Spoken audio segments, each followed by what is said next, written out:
And welcome back to Hannity. Still ahead tonight, my interview with former Vice President Dick Cheney on Benghazi and more. But first, as the IRS scandal targeting conservatives continues to unravel, the pressing question remains, what political implications will all this have? Now, earlier, Fox learned that the House Ways and Means Committee will hold a hearing on Friday about this very matter. And joining me now with reaction is Kentucky Senator Rand Paul. Senator, your reaction?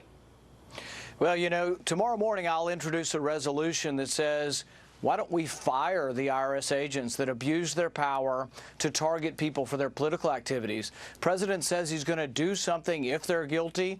Well, it sounds like there's already been an investigation and no one's been fired. I'm afraid he's going to do about as much as he did after Benghazi.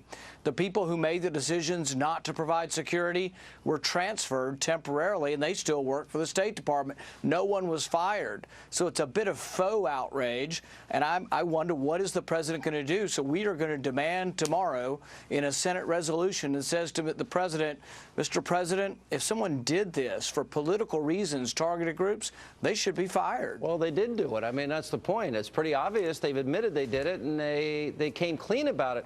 I mean, I guess the scariest part of all this, Senator, and look, these are words you use all the time. Tea Party, patriot, you want to make America a better place to live. If you're critical of how the government is being run, the country's being run, you talk about the Constitution, the Bill of Rights. I'm surprised you weren't investigated for that matter.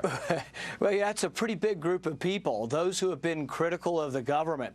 You know, when I think of this thing, I think of what Lincoln said. He says, you know, nearly any man can be tested and maybe meet up to adversity, but if you really want to test a man, give him power.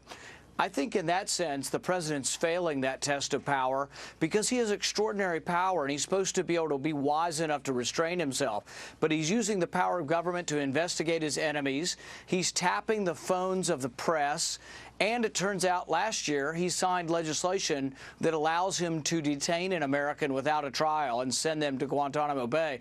This sounds like a president somewhat drunk on power, not cautious about how he uses power. All right, so we got the IRS scandal. We've got the phone tapping scandal that we're getting into tonight. And then, of course, Benghazi. I noticed that you challenged Hillary Clinton to a debate on that very issue. What's the status of that? Have you heard from her? I haven't heard back yet. But, you know, Ambassador Pickering did an investigation, and he said, well, the decisions happened well below the secretary.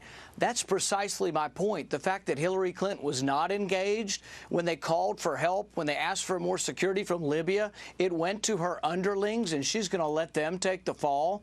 Absolutely, that should have risen to the secretary, and that's precisely her mistake and why she should be held accountable, because it is her job to determine what information gets to her. And the fact that the plea for help, the plea for more security, the plea from Colonel Wood, all of these things came to her underlings, and she says, oh, I'm not responsible.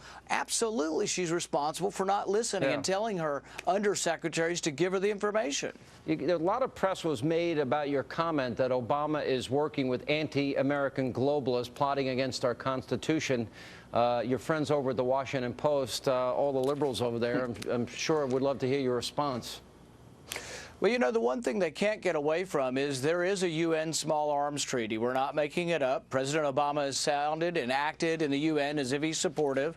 It is moving forward, and we are trying to drum up support and publicity for people to say, look, we do not want to have Americans have to obey rules of the United Nations. It goes against our sovereignty. It goes against our Constitution.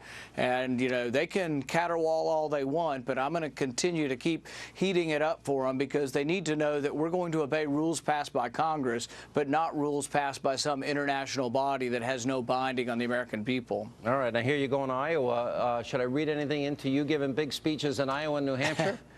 I guess it's just a coincidence, Sean. I don't know why. I keep looking up, and Iowa's on my schedule, New Hampshire's on my schedule, South Carolina. Really? Just now we got all three of them? I only saw two. Can I interpret that? Can I interpret that as you are considering a run for the presidency and that you'd be open to it? I want the party to be bigger. I want to be part of the national team that grows the GOP, and that means going to a lot of these primary states.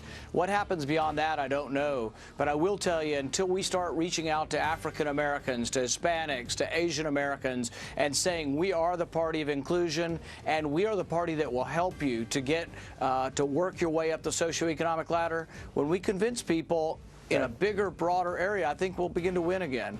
All right, Senator, good to see you. Thanks for being with us.